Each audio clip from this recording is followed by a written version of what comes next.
Thank you. Thank you very much.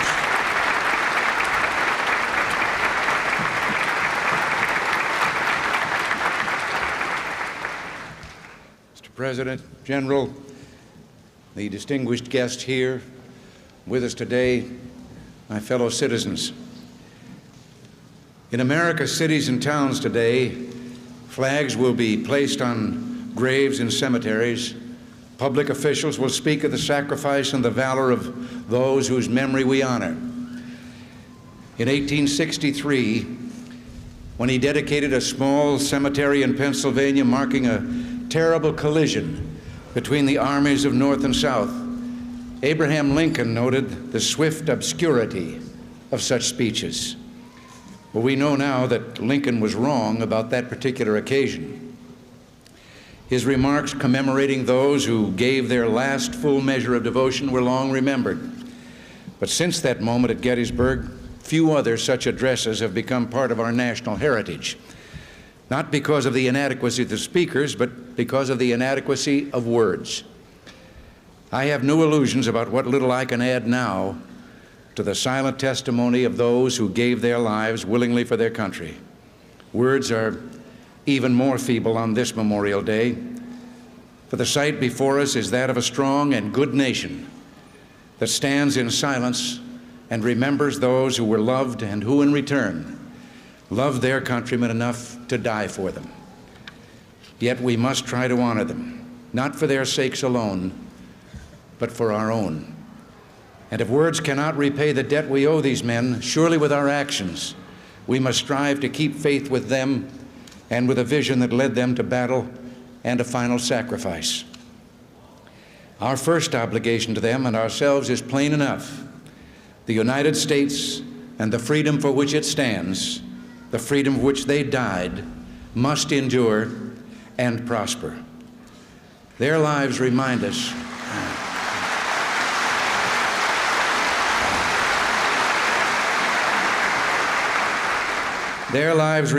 that freedom is not bought cheaply. It has a cost. It imposes a burden. And just as they whom we commemorate were willing to sacrifice, so too must we, in a less final, less heroic way, be willing to give of ourselves. It is this, beyond the controversy and the congressional debate, beyond the blizzard of budget numbers and the complexity of modern weapons systems, that motivates us in our search for security and peace. War will not come again. Other young men will not have to die if we will speak honestly of the dangers that confront us and remain strong enough to meet those dangers. It's not just strength or courage that we need, but understanding and a measure of wisdom as well. We must understand enough about our world to see the value of our alliances. We must be wise enough about ourselves to listen to our allies, to work with them, to build and strengthen the bonds between us. Our understanding must also extend to potential adversaries. We must strive to speak of them not belligerently, but firmly and frankly. And that's why we must never fail to note, as frequently as necessary, the wide gulf between our codes of morality. And that's why we must never hesitate to acknowledge the irrefutable difference between our view of man as master of the state and their view of man as servant of the state. Nor must we ever underestimate the seriousness of their aspirations to global expansion. The risk is the very freedom that has been so dearly won.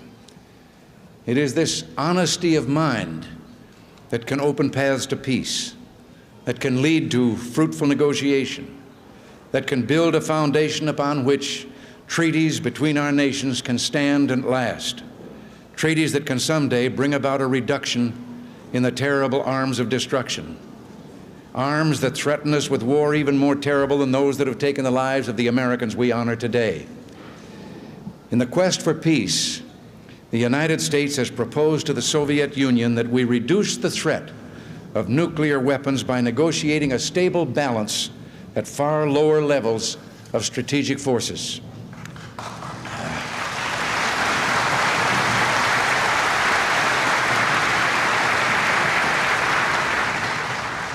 This is a fitting occasion to announce that START, as we call it, Strategic Arms reductions, that the negotiations between our country and the Soviet Union will begin on the 29th of June.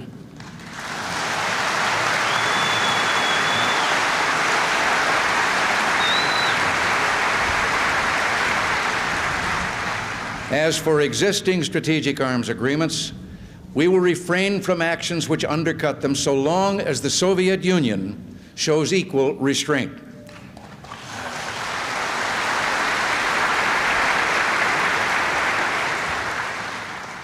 With goodwill and dedication on both sides, I pray that we will achieve a safer world.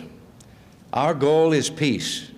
We can gain that peace by strengthening our alliances, by speaking candidly of the dangers before us, by assuring potential adversaries of our seriousness, by actively pursuing every chance of honest and fruitful negotiation.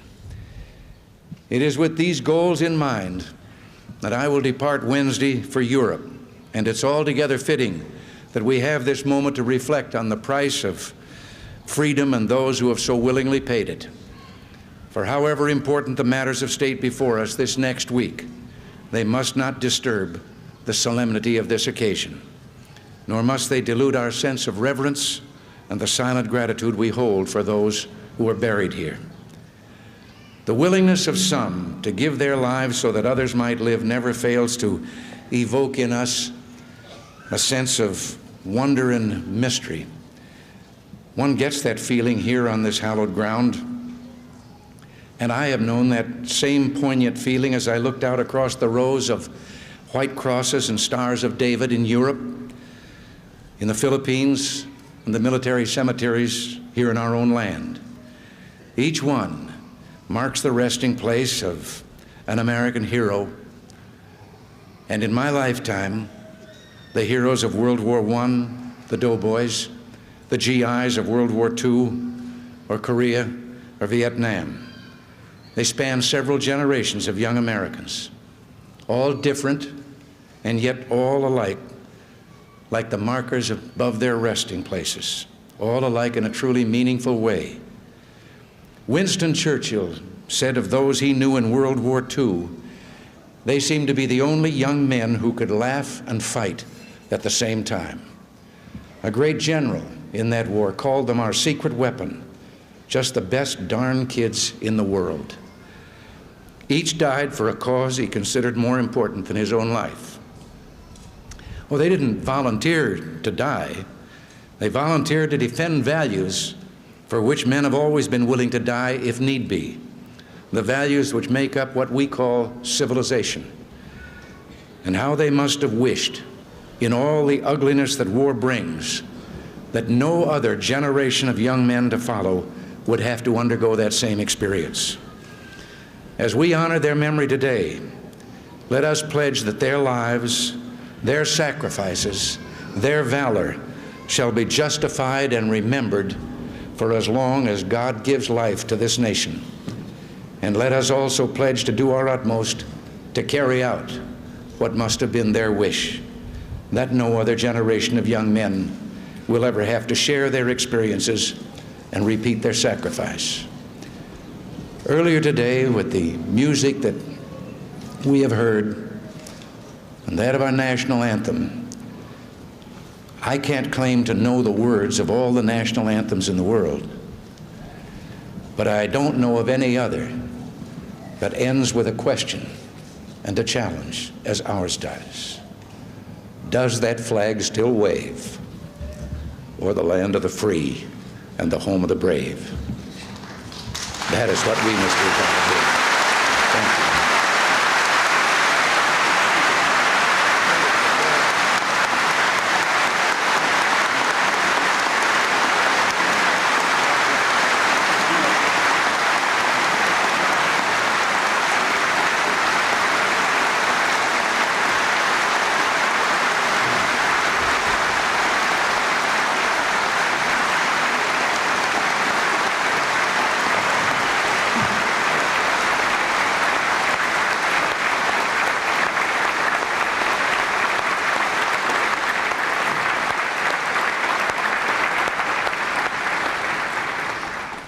Now, ladies and gentlemen, I have a couple of announcements to make as far as the veterans are concerned. One's a place in the wreaths, of course. They'll know to get around to the south side as soon as possible, and the wreaths will be started at 12:35, I believe, right after changing of the guard. There is another program that goes on at 12:30 over at the old amphitheater, No Greater Love, and I invite you to come over there. Now, I'm going to ask you all to arise, remain standing through the benediction.